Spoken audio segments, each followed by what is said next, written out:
ভাই আপনার নাম কি? Dollar dollar. আপনি কি সিগারেট খান? ক্যান্সেল ব্যানসন। এটার দাম কত ভাই? 17 টাকা। সারাদিনে কয়টা সিগারেট লাগে আপনার? 1-1.5 প্যাকেট লাগে। 1-1.5 তার মানে হচ্ছে 200-300 টাকার মামলা। তার মানে হচ্ছে 365 দিনে যদি এত টাকা হয় তো লক্ষ লক্ষ সিগারেট খান। ভাই আপনি তো নিজের শরীরের ক্ষতি করতেছেন, সিগারেট খেয়ে মাদকে আসক্ত হচ্ছে, সবকিছু প্রতি আপনার ক্ষতি। আপনি যদি এই টাকাটা জমা করতেন তাহলে এরকম একটা গাড়ি কিনতে পারতেন। এই ভাই এদিকে আসেন।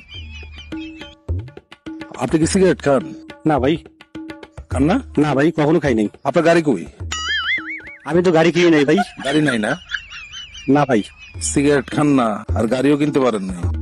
আমার লোক আইসা আলগা পিড়িত দিতেছেন, পরামর্শ দিতেছেন। আপনি জানেন এই গাড়িটা আমার? আমি সিগারেটও খাই আবার গাড়িও কিনছি। সব জায়গায় সফল দিতে করস না? মাফ করে ভাই, মাফ করে।